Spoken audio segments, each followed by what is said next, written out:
Hey, how are you? I'm great. What about you? I thought you were ghosting me. No, never, never.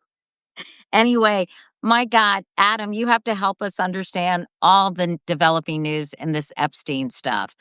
First of all, I know you wrote in your piece, there is no safe corner in this fight. If you care about the ability of our democracy to self correct, if you care about children who were hidden, abused, silenced, then you must refuse the political convenience of, he hates them, so I'll back him anyway. He hates them so because in the end, the only victims who get buried by partisan convenience are the children, and the only side worth standing on is the side of the vulnerable. Do you feel like there will still be those who still use the he hates them, so I'll back him anyway? Who's them? I Who think wrote the this? veil. Anyway, you explain, Adam. Well, listen, my biggest thing is maybe we redo the verbiage, but here's the deal. So 30 years of programming people to hate liberals, right? So you think Mhm. about Fox News, you think about um, Rush Limbaugh, all that kind of stuff. They have ingrained this hate of the left so much that now if you have somebody that is hating the people you hate, you're connected to them. Why is it that Donald Trump really doesn't stand for anything, but people are so loyal? It's because of that. They see him as hating the people they hate. And right now, with the Epstein stuff, I mean, there is nobody with a straight face that can know what's going on and hear about this stuff and say, well, it's nothing there. I think Donald Trump just called it a hoax again, despite running on it. And why do people love it? Because Donald Trump is taken off the left, and that's what it comes down to. And they are having a really hard time fighting through this right now. Yeah, and I mean, in so many different ways. Let's talk about sort of some of the developments, which I was attempting to do before you joined us. So, Adam, basically, Ghislaine Maxwell was moved to a more comfortable prison, right? Mhm. And then there was all this information that the warden was giving her special treatment. She was getting special dinners. I don't have this in my questions right here, but all these different things that people were doing to make her life easier. They were letting her visitors come and be in a different section, providing them with snacks and all this other stuff. Basically, giving her kind of the royal treatment. She could make phone calls. She was giving the warden correspondence to, and then I mean, it was just so weird. So, I guess there was a whistleblower in the prison, right? And Jamie Raskin Mhm. got involved, and now he's calling for hearings. Just unpack that for us for a moment. Yeah, so basically, and I don't know what specifically triggered it besides, there was all of a sudden this pressure to release the files and that kind of they said no, we're not going to do it, and that sparked the whole fury. And then Todd Blanche, who was Donald Trump's personal lawyer and now is deputy whatever at the DOJ, went and interviewed Ghislaine Maxwell and said claims. I think they put out some version of a transcript and claims he was just going there because he wants to know more about what's going on in the Epstein case. Anyway, after he speaks with her, she gets sent to this really nice prison. I mean, really nice. I doubt you and I would want to go, but if you have to go to prison, it'd be a place to go. She's getting, in essence, concierge service, and there's only one reason. And there's all this rumor and then this is what one of the whistleblowers had said is she's fully expecting a commutation, so to have her sentence ended. Now the question is why? I mean, let's think about who Ghislaine Maxwell is. She isn't just like the executive assistant to Epstein. She didn't just like make the meetings happen and coordinate everything. She herself was involved sometimes She in the she abuse. participated. Correct. She was engaged in these sexual acts with girls, with young Correct. girls. Yep. She is a child rapist. Let's call it Yeah, what it is. And and now for some reason Donald Trump has been on this I need to partner. And I think let's just we could go through the arguments either way, but let's just be clear about what this is. I'm sure that she is aware, whether that she was directly told it or whether it was a wink and a nod, that if you hold back and you don't say anything, Donald Trump probably at the end of his term will pardon you or commute your sentence. Period. I right. I mean, just talked to Liz Oyer about that. yeah, yeah. And so why would Donald Trump do that? Let's keep in mind, He wants to throw everybody and their mother in prison, okay? Everybody he doesn't like, he wants to throw in prison. But he wants to commute the people that have or pardon the people that have been helpful to him or could be helpful to him. He just pardoned a guy he claimed he didn't know, by the way, who was a cryptocurrency dude that's in cahoots with the Trump kids. The Trumps have made $2 billion on cryptocurrency in 10 months. And so, and then he's asked, why'd you pardon this guy? Oh, I don't know who he is. But then he goes after Biden because he claims Biden was not a mental state to pardon people because he didn't know what he was doing. So, yeah, I mean, the corruption on this, Katie, is just beyond deep. But beyond the corruption now, you literally have the president of the United States protecting a child rapist, let's call it what it is, and refusing to release files that he promised to release. Let's talk about what the Democrats did today. They disclosed emails from a trove suggesting President Trump knew far more about Epstein's sex trafficking than he previously acknowledged. They had subpoenaed these from the Epstein estate, I guess, back in August, and they're just releasing them now. Can you explain why they're doing that and what these emails contained? Yeah, I mean, these emails, why they're doing it, I think, is because the Republicans are not having a legitimate hearing on it. They're, have pivoted. Here's again the thing I just can't understand. There are good people in the Republicans. I mean, I don't, politically, I don't like any of them anymore, but they're good-hearted people like Don Bacon, right? Some of those, Fitzpatrick. Why aren't they signing this? The discharge petition, which I can get into, but so the bottom line is the emails they released today basically was Epstein, I think, with Ghislaine Maxwell at one point talking about, Donald Trump has stayed quiet. And, and then there was a discussion between Epstein and Michael Wolff, where they're basically discussing the fact that they could, so this is in 2015, if Donald Trump wins, then we could potentially talk to him or give him what to say. He hasn't been asked about it. Bottom line is very clearly, and Epstein said in one of them that Donald Trump spent hours at his estate with a girl unnamed, an underage girl. Like, look, you take that, just that, right? Alone, that's enough to be really concerned. Secondly, you take the fact that he wrote Donald Trump a letter, okay, with the outline of a woman and kind of a weird poem or screenplay. And now, when I say, if you've seen the actual real one, the outline of a woman, not really. It almost looks like the outline of a girl, a little girl. And then that's where he says, our dirty little secrets are, we have our little secrets between us. I mean, come on. The truth is staring everybody in the face. Then, okay, so you've got that, right? That becomes public. And then then the Republicans release emails too. So the Republicans released 23,000 pages of documents after months of delay. And this was after the Democrats. So what did the Republicans do and why?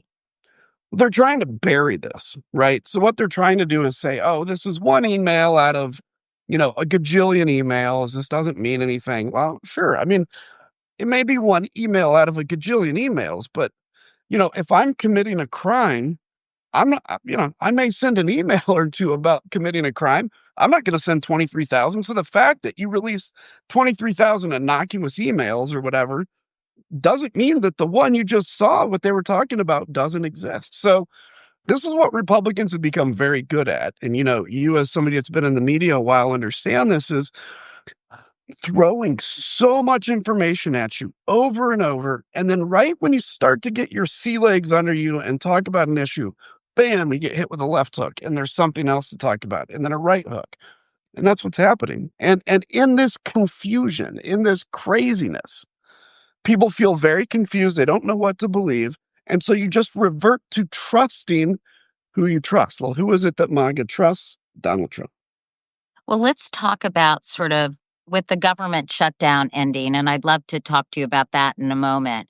But now, the Congresswoman from Arizona is finally going to be sworn in by Mike Johnson. Adelita Grijalva, is that how you pronounce Well, it? yeah, something like that. Grijalva from Arizona, and she was actually just sworn in a few minutes ago. Good. So I guess that she provides the deciding vote, right? That will allow the House Oversight Committee to have access to the Epstein files. Is that right? Well, not sort of. What she will be is the final vote on or the final signature on a discharge petition. So this is a very rarely done thing. I think they might have had one recently because the House is very different than it ever has been in history. I led one of the first ones to happen in 25 years. It was something about export import bank, just a little. But anyway, it's very rare because to sign a discharge petition when you're in the majority is seen as like being a traitor. Okay. Because you're going against your leadership. And so obviously the minority party will sign discharge petitions, but they never get to 218. What is a discharge petition?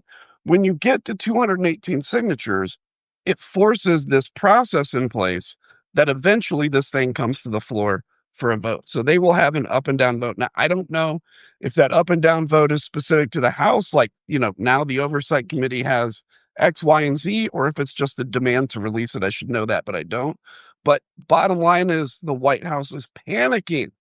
I mean, Donald Trump is personally calling Lauren Boebert and Nancy Mace. Why? Why? Why does he care? Well, I think we know.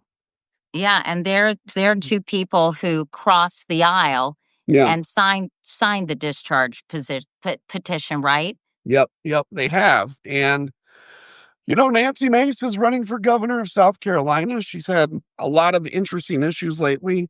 Um, so there's pressure on her. Lauren Boebert, evidently, and the White House admitted this today, she was called by President Trump to get off the discharge petition. And look, why did they not swear Grijalva in when the government was shut down? We know why. Because they didn't want her to sign the discharge petition. They bought 7 more weeks. And during that 7 weeks, they were working the phones to try to get some of these Republicans off the discharge petition. Now, ultimately, do any of them? I don't know the rules if they have 218 now, if anybody can withdraw their name or not. I don't know if that changes it. But the bottom line is they worked hard for this. And why are you working so hard against something that you shouldn't have to fear? And if you do have to fear it, then ultimately, Mike Johnson, you're defending a guy involved in whatever way, right? I'm not making a specific, but in whatever way, with a known child sex trafficker. So quit, Republicans, watching your DVD documentaries about sex trafficking and getting angry when you're protecting one. And look, I mean, what? It would be unfair. Well, no, it wouldn't be unfair. It would be different, though, except that the Republicans and Donald Trump, for the longest time, accused all Democrats of being pedophiles. That was Right. their fallback line. So guess what? Here we are. Well, you think about Pizzagate, right? And that there's just this sex sort of part of MAGA that is Yeah. really, really obsessed and kind of fixated and under the impression that everyone's a pedophile, right? Yeah. I mean, look, I mean, look, if there is pedophilia, let's take it on. That's part of the reason I want the Epstein files released. But no, I mean, bottom line is they used that because they thought they could pin it on Democrats. When it boomerangs back, they all of a sudden go silent. Now, I know that Republicans today on the House Oversight Committee said on X that the victim that the email exchange referred to in the Democratic tranche of I guess emails or whatever was Virginia Roberts Giuffre, and she was 16 when she was recruited at Mar-a-Lago by Ghislaine Maxwell when she was a spa attendant there. So that seems to be unclear, but that's kind of a convenient thing to say, isn't it? Because Virginia Giuffre in her book said Donald Trump did nothing wrong, right? Yeah. Yep. Yeah. I mean, Yeah, it's convenient. Is that really her name or not? I don't know. I'm sure Democrats know the name, so you would probably hear differently. But that's the thing we got to keep in mind too is like there are real victims here and like real people that are victims. Let's also think about, let's say Donald Trump, and I'm not accusing him of doing anything with her, but certainly he knew, right? Certainly, if you're spending any time with a girl under 18, that's kind of weird.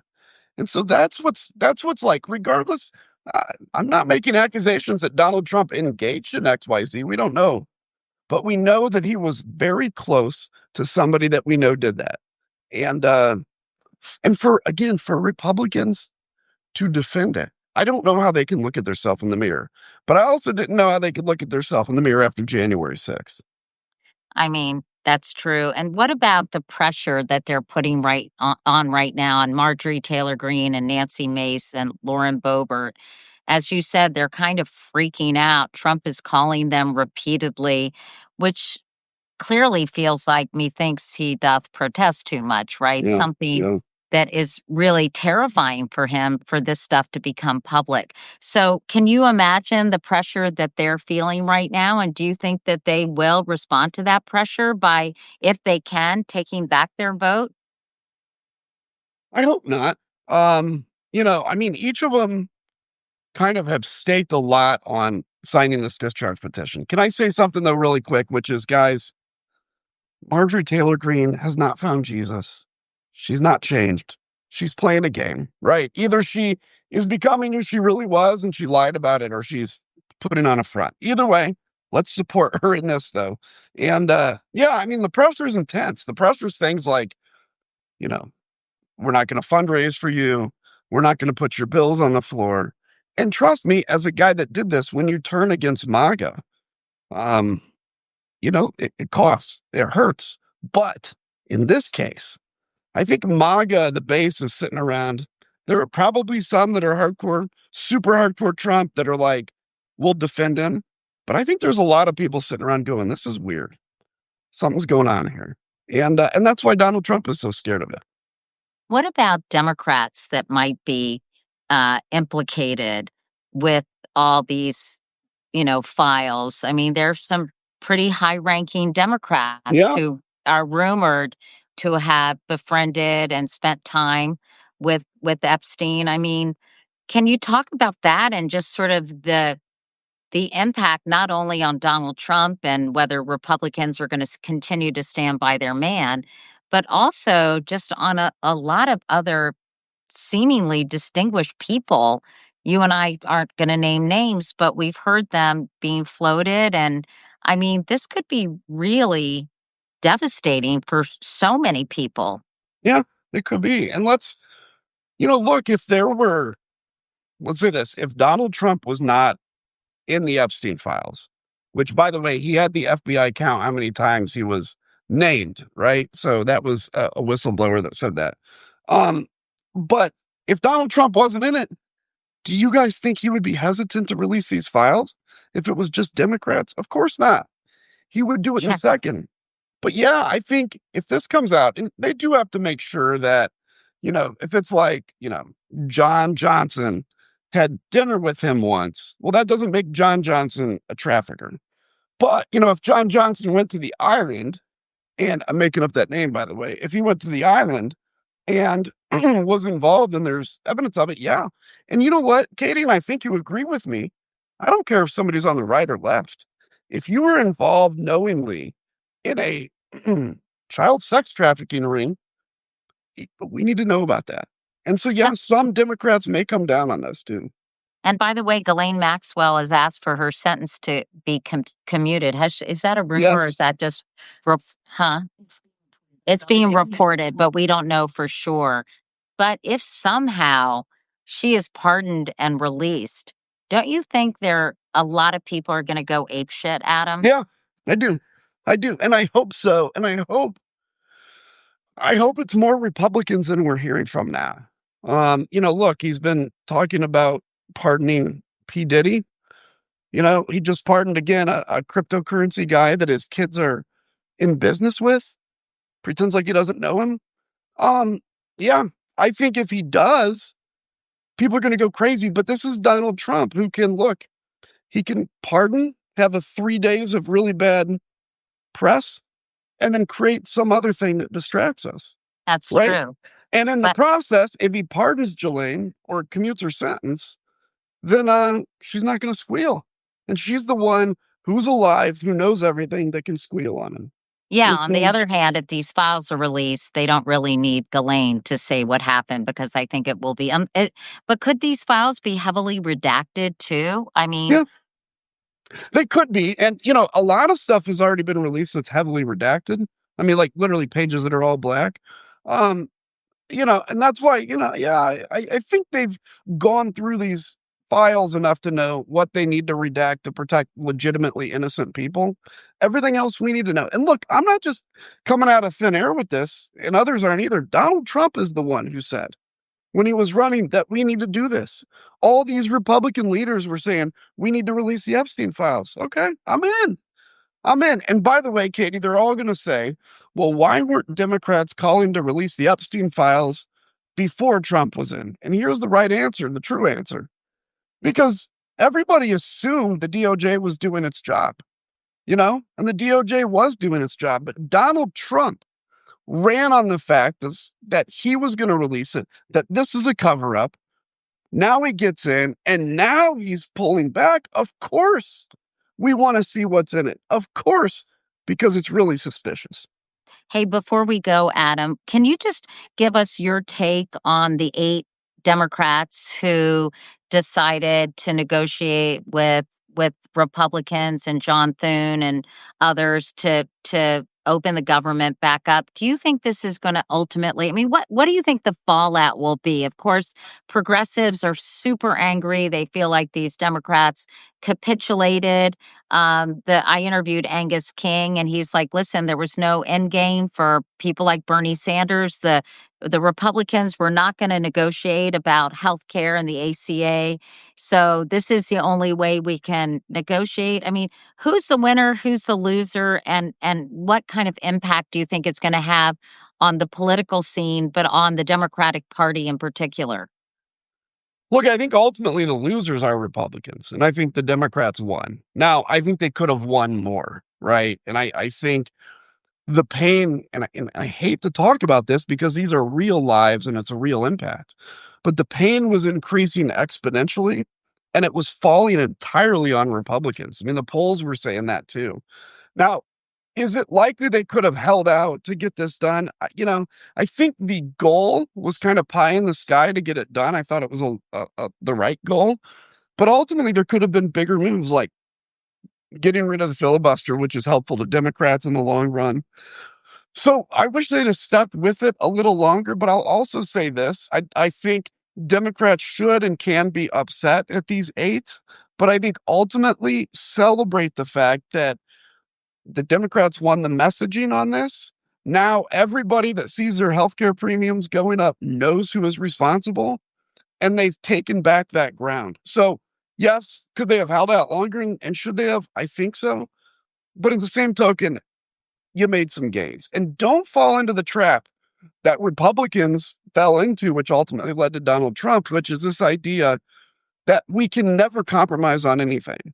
And if we move the goal, if we move the, 3 yards instead of 10 yards where we wanted to go, 3 yards is still good. Because now next time you only have 7 to go. And so be upset at the leaders. But then ultimately, I think to my Democratic friends, take a deep breath and recognize the victories that you did make. And they were significant.